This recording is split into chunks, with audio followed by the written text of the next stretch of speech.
তো গাইস, আজকে 14ই মে আমাদের রেজাল্ট বেরিয়েছে। তোমরা জানো না, আমি বলছি। আমরা সবাই ভালোভাবে পাস করে গেছি। আমরা দুজন যাচ্ছি, একজনের শরীর অসুস্থ, যেতে পারেনি, তাই তার বাবা যাচ্ছে।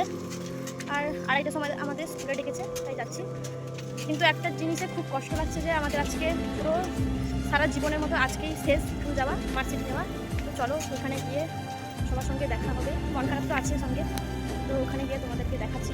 তো স্কুলে চলে এসেছি, সবাই বসছিলাম, একটু গল্প করছিলাম, কিন্তু কষ্ট লাগছিল যে আজকে শেষ দিন। স্যারেরা আমাদেরকে এত বছর বকেছে, শুনিনি, কিন্তু এই বকাগুলো খুব মিস করব। পুরো মার্কশিট নিয়ে আমরা সবাই শেষে যাচ্ছি, কিন্তু একবারও এক বিন্দুও ভালো লাগছে না আজকে স্কুল থেকে বাড়ি যেতে। কারণ আর চাইলেও এই স্কুলে যেতে পারবো না, তাই ভিডিও হিসাবে সব কিছু রেখে দিচ্ছি। তারপর নিচে সবাই ছবি তুলছে, কারণ আর তো দেখা হবে, কার সঙ্গে দেখা হবে না।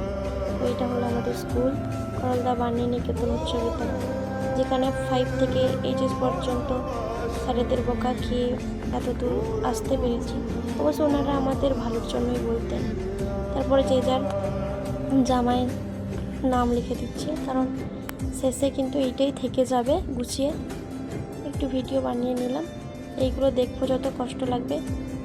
তারপর শেষে সবাই অনেক কান্না করছিল, আমাদেরও কষ্ট হচ্ছিল। আজকে ভয়েসটা দিতে দিতে খুব কষ্ট লাগছে, আর চাইলেও যেতে পারবো না। এই জামাটা আমাদের শেষ স্মৃতি হিসাবে থেকে গেল। এই স্কুলের নাম, বান্ধবীদের নাম সব এইটার মধ্যে বন্দি হয়ে থাকলো। তো গাইস, আমাদের সব জামাই লেখালেখি কমপ্লিট হয়ে গেছে। এতজন ছিলাম আমরা, স্যারেদের সঙ্গে ছবিও তুলে নিয়েছি। আমার খুব খারাপ লাগছে, বাট কিছু করার নেই। যেতে তো একদিন না একদিন হলেও হতো, কিন্তু তার আজকে চলে যাচ্ছি, কষ্ট হচ্ছে। আমার মন খারাপ। তো যাই হোক, তোমরা মন খারাপ করো না, ভিডিওতে একটা লাইক করে দিও।